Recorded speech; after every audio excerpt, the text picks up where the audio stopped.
Welcome to Push Go, a podcast presented by Plum, where we highlight the defining moments that impact how we live and work. Today, I'm joined by co-founder and CMO of Gen Z Brands, Erin Campbell. Now, Erin spent over 15 years in the agency world, working with Fortune 500 brands, and she was the Senior Vice President of Shopper Strategy and Digital Media at Saatchi & Saatchi X, and she taught over 800 Walmart executives on the millennial generation and led the team responsible for teaching about the Gen Z consumer base. Today, you'll hear her story of building a brand during a pandemic. I can't wait for you to hear.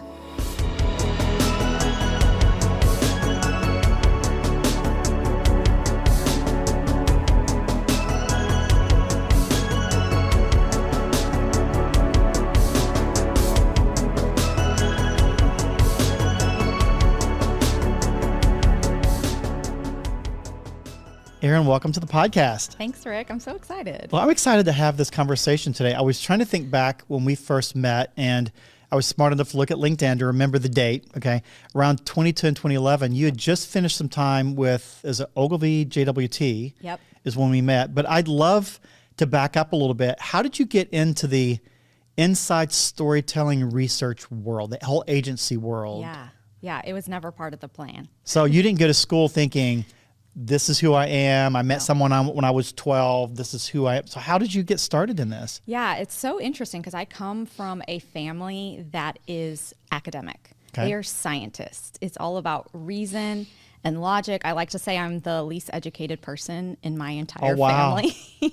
So I come from a bunch of smart people. And so I was always gravitating towards the scientific data analytic side, but I always had this softer side as well, this emotional side, this I will call it human side or empathy side that I felt like in stories and in insight, I didn't have that wording yet when I was young, but that there was something greater beyond what the numbers could tell. And so I came in. And this is a young child. So this is like, you knew, but Tina, you knew early on that you wanted to be a part of that. Okay. I think I didn't have the exact words or understanding, but I knew I saw in my family the scientific side, and I knew I could appreciate that, but I knew that I gravitated towards something more. And you saw that come to life in liking English, liking writing stories, appreciating art and musicals. So not necessarily those exact words, but I went in looking for something that had more of a balance of art and science. And I didn't know what that would be. I tossed around. I started with psychology, but then what do you do with a psychology major when you're 18 years old? You have no idea what the potential is. Went to architecture, and then all of a sudden had this opportunity to do advertising. And advertising was this really interesting way that kind of have the scientific approach of learning about people, understanding people, drawing conclusions on a broad group of a cohort or an audience, but then doing it in a way that you can tell a meaningful story that motivates people, inspires people into action.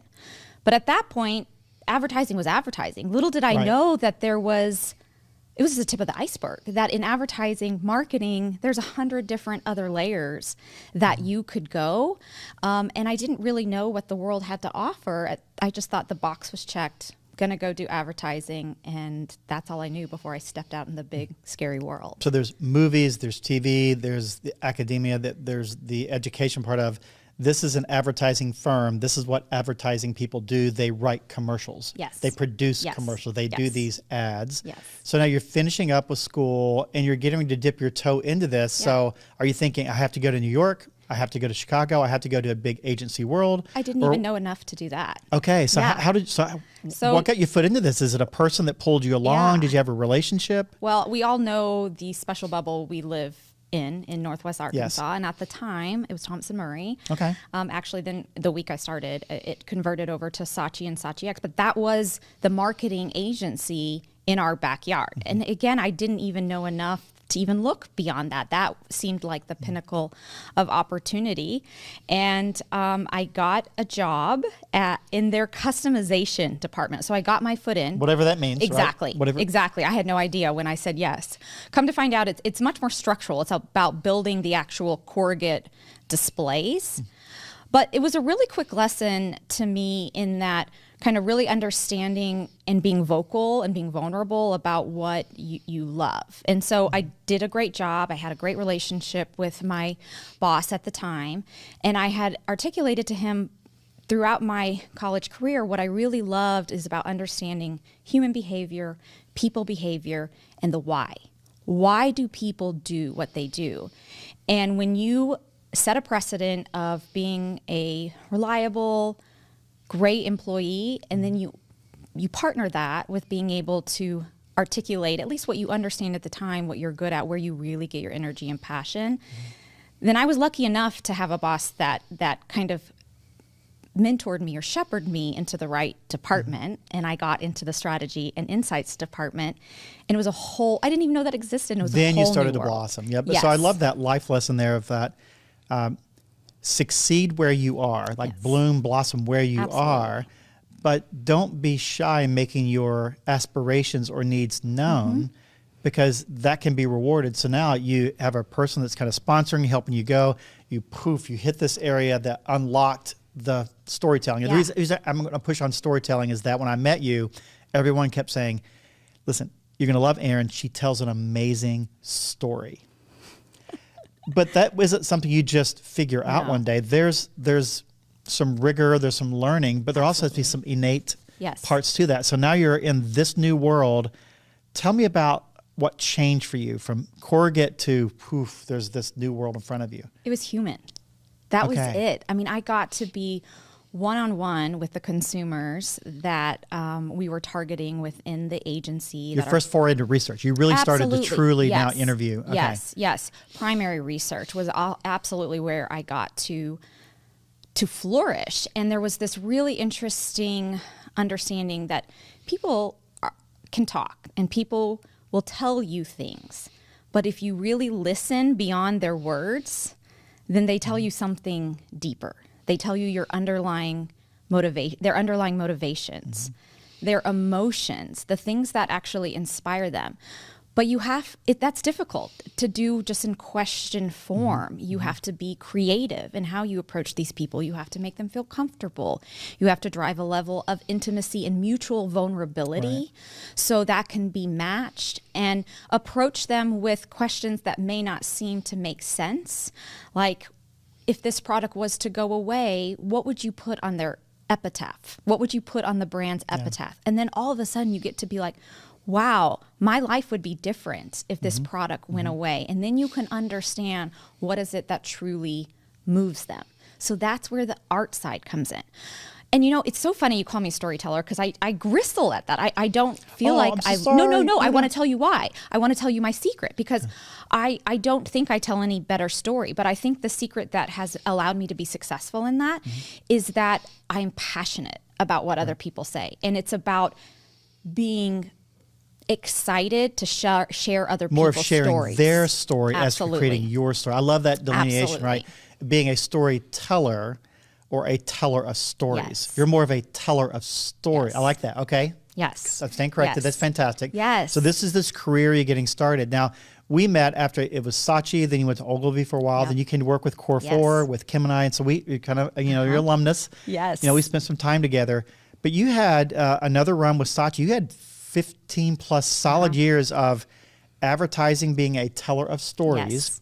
really helping Saatchi and the brands they represented Yeah. do amazing work. Amazing work. But that isn't where we are today. No. So with a career, people looking at you, your amazing career, why would you ever leave Saatchi?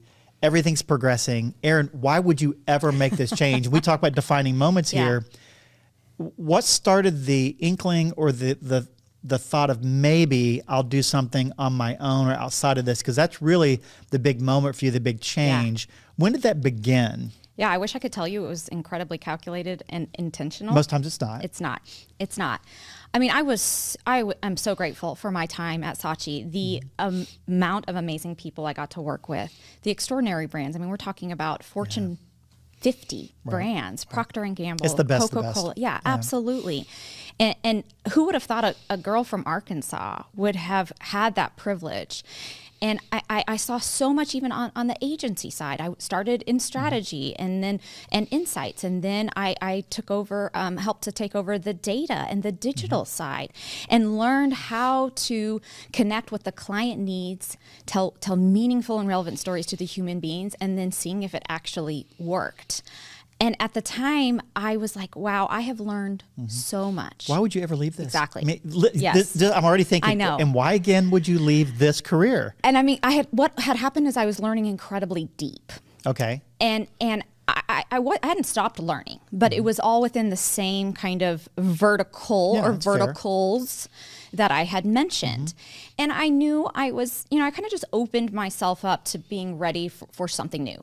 It wasn't like I uploaded my resume on LinkedIn, I called a recruiter. I just, almost like a mental shift almost. That I was like, okay, I'm open. I'm patient because I'm happy and fulfilled in where I am.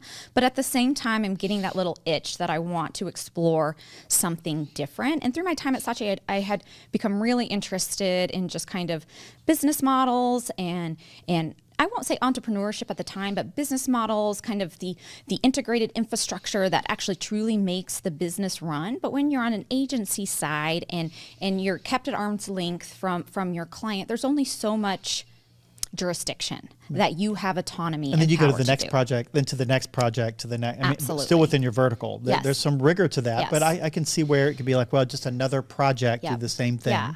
The other thing I was noticing at the time was we were working with very mature, sophisticated clients that were mostly publicly traded, that had mature and steeped process and systems, that were incentivized to do the same thing that had been proven successful in the past.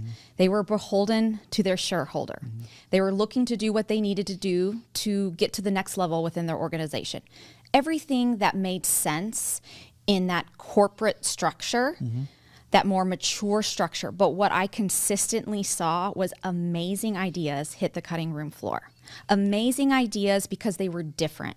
They were innovative. They were risky. They were too much for, or they would get processed and they would get diluted. And it was to the point where it was not only frustrating, it was disappointing. Like amazing, creative, strategic, game-changing ideas. I don't think I understood at the time that they had a reason why they needed to surrender those ideas. But there was also this awakening of like, wow, how much is this world missing? Yeah. Because of what everybody else is saying no to. I love that. I know that when I was with Procter, it was the $50 million hurdle. If you can't sustain $50 million in the first 18 months to 2 years, you can't see that. I'm like, 50, it had to be a $50 million, and you had to sign up for that. And so there's all these 5, 10, 20 million amazing product ideas here. And I even love where the big ideas today. I heard this analogy with Meta, with all the tech resources that Facebook has today. They have drained so many tech resources into this Meta universe. There's no one working on the next Silicon Valley chip. There's no one working on the next Silicon Valley X, because they're working on these 2 or 3 big things. And you saw that in large companies, that there's these brilliant things. So that's Erin looking at this, seeing the opportunity, but you're still doing great work. You're in a zone. Yeah. So who kind of, who did you bounce it? Who did you have coffee with? Who kind of, you said, here's what I'm thinking. And they're like, no, don't do it. But said, no, Erin, you ought to think about this. So I knew I was open. So I had the mindset that was so that's open. the first step. Yep. And I saw these kind of 2 big trends of, I'm really interested in business more horizontally than vertically. And I'm seeing these great ideas. And I mean, the best idea or the best opportunities sometimes come from left field. So I get a call from my husband's past team lead at the time. And he's like, hey, I have this crazy opportunity. There's an opportunity to go kind of create a brand. What do you think? And I mean, you're like, what? Haven't talked to you in forever. Yeah. I mean, and so why are you calling and me? I only knew you through my husband. And you're like, why me? Your imposter syndrome starts to kind of hype up. Like, you possibly cannot think I'm that smart or that valuable in our couple of interactions. But it was enough of a ability to be like, okay, you have the credentials from Saatchi. During that conversation, I had some just really kind of provocative points of view. Like I wasn't afraid. I mean, at that point, it wasn't a risk to me. So I wasn't interviewing. I wasn't holding back. I wasn't being incredibly controlled in my responses. And what I think transpired was a level of perspective, point of view, provocativeness that kind of further proved that we could be a really good balanced partner. Okay. And at the time, we didn't necessarily choose the category that we did. It was kind of, we had an opportunity with a supporting backer into it. And so when I found out what the category was, my excitement went from here all the way at the top, let's call it 100, down to like 2. And so I'll tell you, you want to know? No, not yet. No, hold on. Okay. Because I'm still trying, I want people to really understand, because it's so important that, remember, you're successful, everything's great, you have this interest, much like you did when you were doing great work working on displays. Yeah. You're doing great work, you had this interest, someone saw and said, hey, let's expose you over here. So you have this interest, you're getting exposure. But you had to have mentors or sponsors saying, but Erin, this is the path. Do you not understand you'd be walking away from this? So when did you start kind of hinting or telling people to get their perspective? Yeah, I mean, I think it was much more on a casual, like personal level at that point.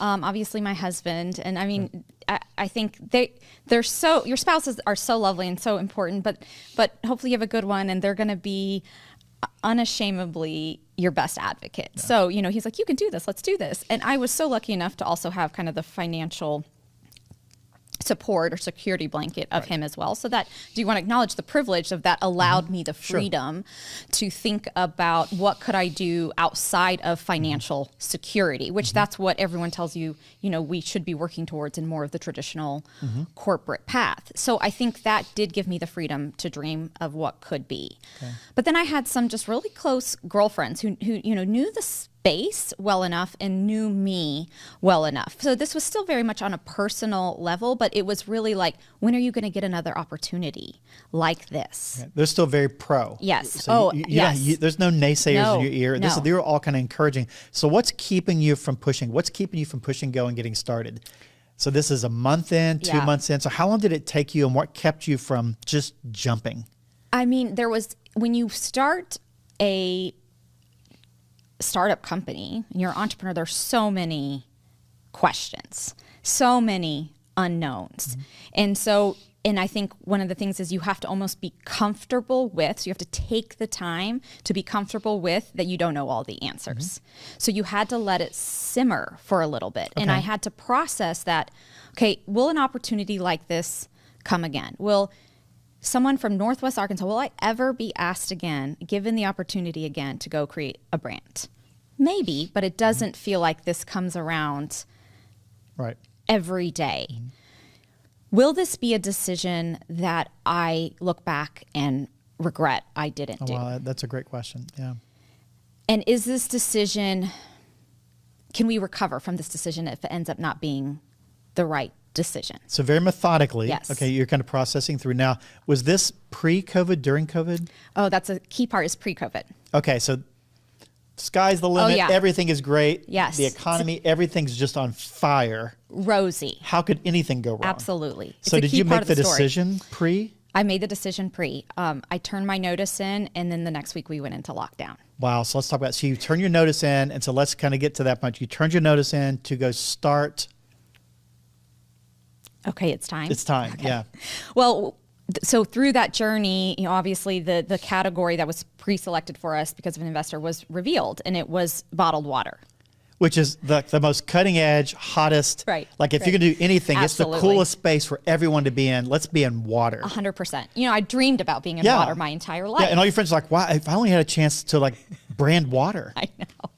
I know. I was like, what? Can you take the least innovated, most commoditized, biggest player category? We like to laugh. Like the only thing we could have picked harder was maybe paper plates. Yeah. So that did create a significant pause of water. That just sucked all the fun that I had been dreaming and fantasizing, and it kind of put me back on solid ground. Yeah. And so actually, I think that was a really good grounding and reality setting. Is this still worth it? Is it still something I would regret not doing for something that feels as cold and stark. Took the emotion, overdone. right? Took Yes, the emotion out of 100%. this. Okay, now let's get back into can I make a brand work regardless of the category? That's a harder conversation than anyone can make this category Absolutely. work.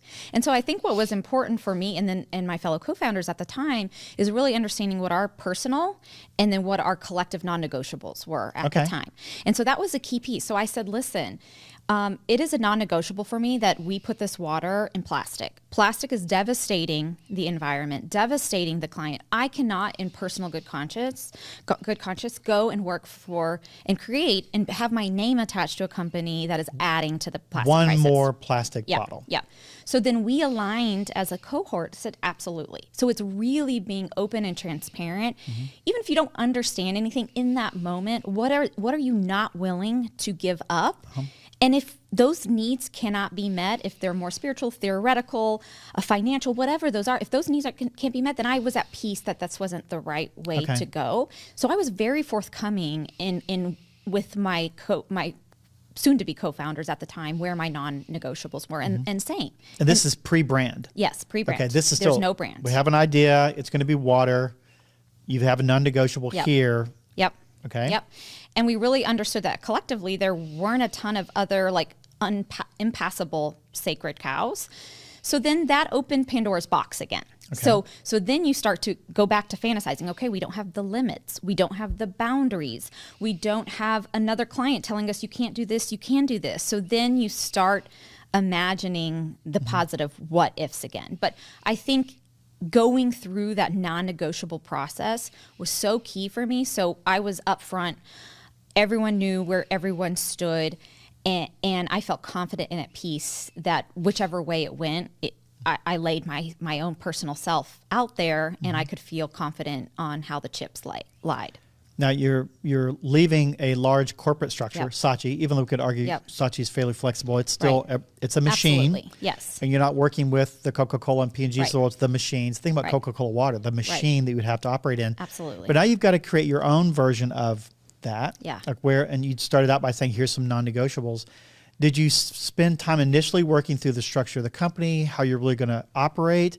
Or did you answer a few things and just get focused right on the brand? Because I know if I know Erin, you're like, yeah, let's focus on the brand. Yeah, you got it. So how did that work? This is really where COVID really did come in. And it was so interesting because I had done all that upfront soul searching, methodical processing. I was so confident about my decision. And then COVID hits. We go into lockdown. My last week at Saatchi, where I had been for 15 years, was spent in front of a computer. Well, what that did is that created a lot of naysayers in my brain. Like, are you sure you want to go? Like, the world feels like it's turning upside down. Worst possible time. Yes. But what happened is while everyone was figuring out how to adapt and pivot to this new world, it actually allowed, while they were distracted, everybody else, it allowed us and our co-founders to go heads down deep into the category. We like to say we were the 151st water brand, and we learned as much as we could about our 150 predecessors. Okay. So while everyone was figuring out how to adapt to this new world, we had the time, the breathing space, the freedom to become water, branding, bottling experts and learn from everybody else's successes and everybody else's mistakes. So we had this pile of data, learnings, insight that then I was like chomping at the bit. Okay, we have all the collateral we need to build a one-of-a-kind killer brand. And we have trends where I thought the water category was boring. I was proven right. It was boring. They are all doing the exact same thing. So we could have taken that as more deflating, or we decided to take what everyone is doing as a huge permission slip. It was time. Yes. It was ready for innovation. Absolutely. They go left, we go right. So it was like, do absolutely the opposite thing that everyone else is doing, and at least you have a shot to win and succeed. And so instead of being terrifying and overwhelming, it was actually inspiring. I mean, it was literally a permission slip. Jump. Let's go. Yeah, I think there's a Seinfeld episode about doing the opposite. We won't go down that path. But the opposite. So I love that. So now you're going down this path, and you've got water. speak a little bit to the branding side of this, because to me that was the most exciting part, because while it's tied to this category, it could be the breadth of the brand would be really, really, really broad. Yeah. So speak a little bit, because then we could spend 2 hours on this. Speak a little bit to the brand itself. Were you really thinking of water in the category? Were you thinking broader? How did you get to that point? Because that really now becomes the basis of how you go to market. Yeah, absolutely. And definitely it started with water, but we had enough vision or foresight to know that it could expand and work. But essentially what we learned in looking at all the other players in the water category is everyone is in plastic, and they have brand imagery that's really focused in one of three ways. You need to be hyper fit, you need to be filthy rich, or you need to be famous to consume our water, or you're really, really boring. Okay. And it was very aspirational imagery, and I had the great time working at when I was working at Saatchi to become really deeply steeped in generational insights and know very, very well what motivates the millennial generation, and also what doesn't and does motivate this upcoming generation. It's not even upcoming, they're here, they've arrived. And so if you still think they're upcoming, you're behind, is Gen Z.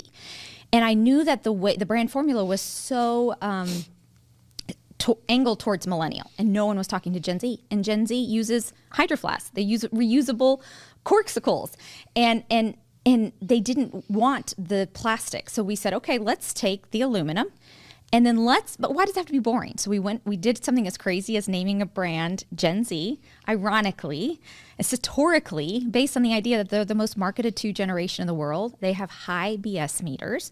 They see through everything. So instead of playing the same tiptoe game that all other marketers do, let's just call it like it is, get direct to the point, and be in on the joke that they already are telling about other kind of chuggy millennial brands. Well, I love that when I first saw the announcement of Gen Z, of course I'm clicking like everyone else, and I get to this website, I'm like, okay, it's one step better than Minecraft, but it's pretty brutal. And I thought, oh my goodness, this is like circa 1991 100%. Website. So even that quirkiness was really, really cool to create this following. So tell us a little bit about that. Did you get the response when you hit Gen Z? Did the response take off the way you thought?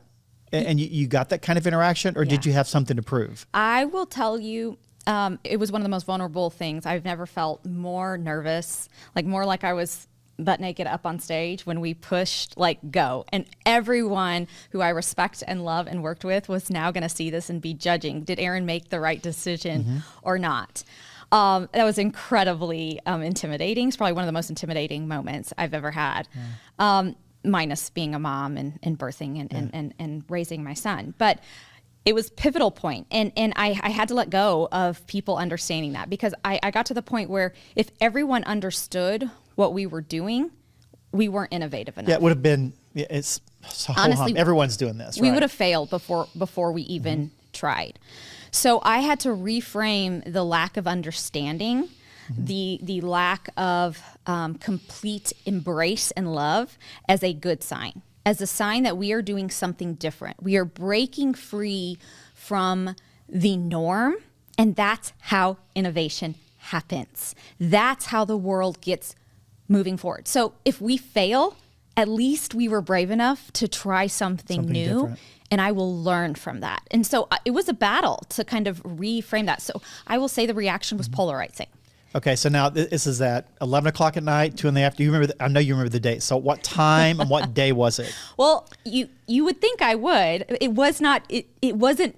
I've learned in the startup space, everything can't be pretty packaged or nothing would launch. So it was much more of a slow drip. Oh, wow. Because I remember with Field Agent, it was April 17th at 11 o'clock at night. I'm on the phone with Kelly Miller, and I said, okay, awesome. 3, 2, 1, we pushed the button, and the app went live. That's great. And the app store, we thought no one would look, and we had 3,000 downloads in an hour. I don't have that I just remember That's us amazing. staying up till 2 in the morning just watching and counting. It was just this moment. It's like, oh my gosh, it looks like it's going to work. Yes, that's great. I think you sat on a very special time in the digital marketplace. I mean, we are in a much more crowded marketplace. Fair. So I don't think there was quite that kind of pivotal moment. It's been much more of a kind of drip. Okay, someone they get it. They get the website. Okay, they're in on the joke. Okay, they love that this is a slim, refillable bottle. It's refillable. Is it a consumable? Is it a durable? Oh, it's like my weekly Hydro Flask that my mom won't get mad at me if I lose it. Oh, it's actually recyclable, where a reusable water bottle that's made of stainless steel actually has really poor end of life. Oh, wait, Liquid Death is out there paving the trail. I'm not sure if you're familiar with Liquid Death. Yeah. They're crazy, but they are showing that there's value in breaking the mold and the model, and we are grateful that they have blazed that trail for us. So it was more of really kind of collecting those proof points along the way that gave me the confidence to keep the naysayers at bay. And we've actually come to love our haters, because it kind of proves that we're pushing up against that norm that we so intentionally, and let me tell you, everything that seems chaotic and crazy, it was steeped in insight and understanding and was done with intention. So I can tell you, I won't go into it, but a whole 20 minutes of why the website looks like the website, and the meaning behind it, and how it represents the Gen Z generation, and how much I love it. But how much I love it when people's like, this is hilarious. But then I have boomers say, oh, I remember that. I remember that. Yes. Right. Yeah. So it's actually really deeply uniting. Like, it's connecting the generation. So it has this really special power to it. So you've told an amazing story already, and everything's perfect. Nothing has gone wrong, right? Nothing. You've launched during COVID. Yep. It's this fantastic conversation. Gen Z is blowing it out of the water. When did you know, or when did you at least tell yourself, I think we've got something? Because obviously it wasn't day one. Yeah. And it didn't take 3 years. I mean, but when did you say, guys, this is going to work? Yeah. Yeah. I think a really big pivotal point for us was Expo West. Okay. So we had launched maybe 6 to 9 months, and we're still getting a lot of skepticism, especially in the industry. Yeah. Like, who are these people calling a product Gen Z, putting a naked mole rat on it? What are they doing? No, stop for folks that don't understand. Expo West, you spent real money for a booth, money you didn't have, to be put in the position with the 4,000 or 5,000 other brands that are sharing big ideas. That's a big move to say we're ready for that. And that was 9 months, 6 months post-launch? Yep, about 9 months post-launch. Okay, so that's pretty quick. Yeah. All right, so it's not all the eggs, but a lot of your eggs are in that basket, because you're going to know. Well, it's a really great forum because you have a collective group of professionals. I mean, you have your retailers and the buyers. You have other brands and other startups, but then you also have investors. You have private equity. You have VC.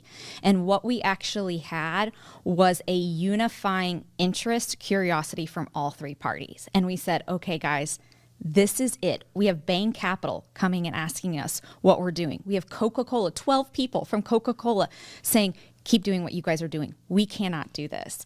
And I loved the moment when I got to tell one of the Coca-Cola people that said, you know what my brief was when we created the brand?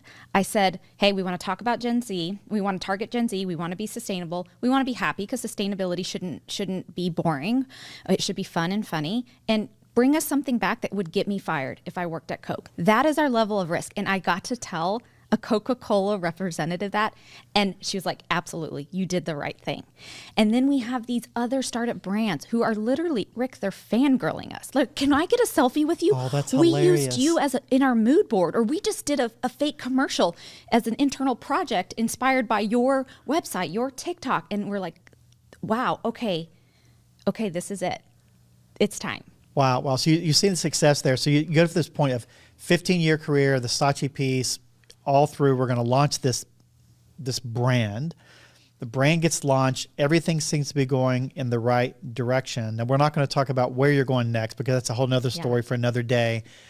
But for folks that want to have a cup of coffee with you, if they want to have a cup of coffee with you and have this conversation, because this is going to inspire people to look at all of the clippings, the movie clippings, all these cut scenes.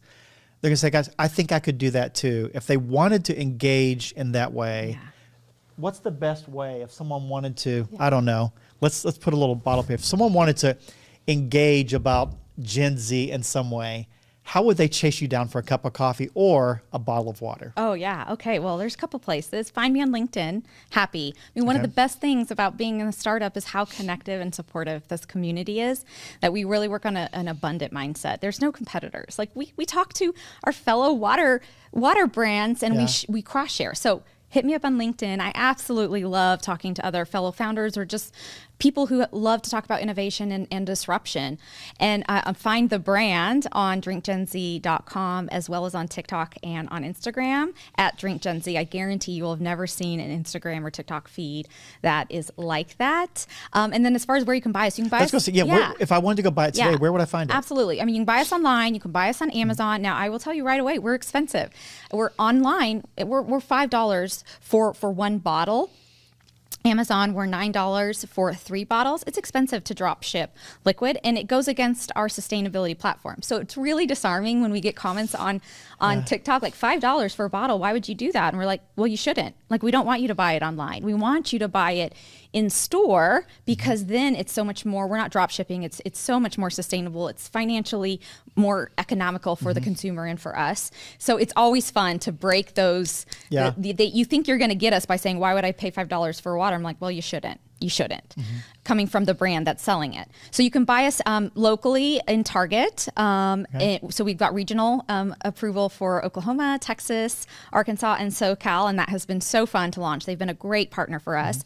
And then convenience store is a really great partner for us as well. So specifically On Q in Oklahoma City, they're like the quick trip of Oklahoma City. They were one of our first partners and have been really just supporters of us. And that's where a lot of people will kind of organically find us, because you're just kind of like, we stand out in a sea of plastic and a sea of blue. You obvious. Cannot avoid saying, what is that? Is that a tardigrade? And if you don't know what a tardigrade is, just watch Octonauts with your 5-year-old son at the time.